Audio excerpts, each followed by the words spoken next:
nous a rejoint Jérôme Commandeur.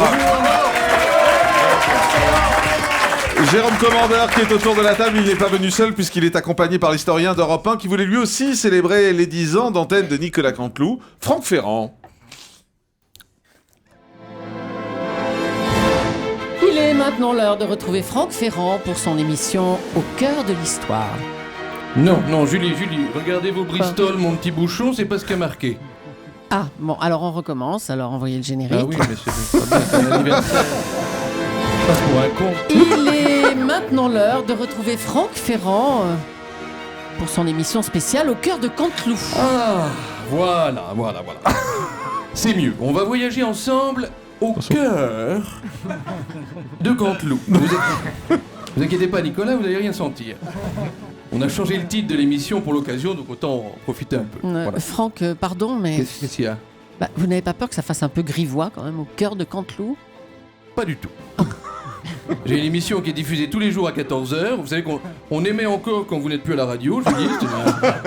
C'est une émission qui s'appelle Au cœur de l'histoire. Et quand la stature de l'invité s'y prête, je la rebaptise Au cœur de l'invité. J'ai ainsi fait Au cœur d'Henri IV, au cœur de Pol Pot, Joséphine Baker. J'ai interviewé la ceinture de banane qui avait plein de choses à dire. Au cœur de Maya Labeille, Yvonne de Gaulle, Marie-Jo Pérec. Au cœur de Michou, j'ai même retrouvé un ami ce jour-là. Oh non. Aujourd'hui, donc, au cœur de Canteloup. Alors, Déma, maintenant, Julie, vous intervenez à bon escient, sinon tout le monde donne son avis, on n'en finit plus. Alors, si les vigiles, les hôtesses, la dame de la cantine, messieurs Morandini et Aliagas sont d'accord, on y va. Alors, Allons-y.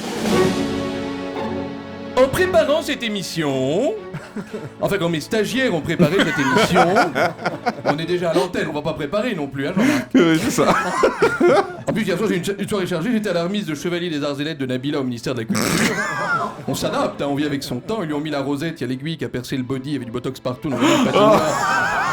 Manquait plus que Sonia Bonali, je te faisais un salto arrière. En plus, j'ai fait une gaffe, à un moment, je m'approche d'une petite gamine, je lui dis, je vais vous prendre un mojito, mon petit, elle me dit, je suis Fleur Pellerin, la ministre.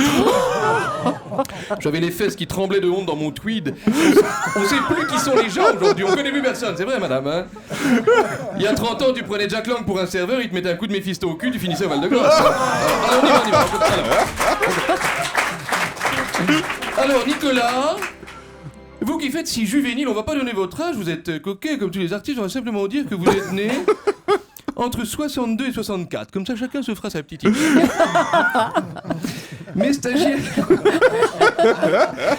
stagiaires de collège se sont penchés sur votre année de naissance. Alors, au chapitre des grands événements de 63, la mort de Kennedy, Cocteau, Pif, qui c'est Pif ?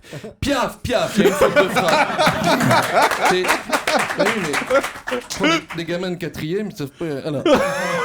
Le pape Jean XXIII aussi, mort 2 mois avant la parution de son encyclique, hein, ses textes, 2 mois, c'est pas... Les papes ont toujours eu des fins malheureuses. Jean-Paul Ier, il est resté 3 semaines, crac, rappelé à la maison mère, il a même pas eu le temps de profiter de la vue.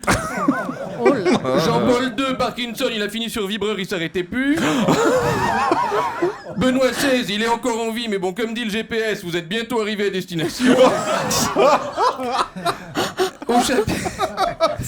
Au chapitre des naissances, Lio, Jean-Pierre Papin, Henri Lecomte, à l'année des Lumières, j'ai les yeux qui brûlent. Et dire que 41 ans plus tard, la cigogne a déposé ce si beau bébé que Nicolas devant le 26 bis rue François 1er. J'ai 10 ans.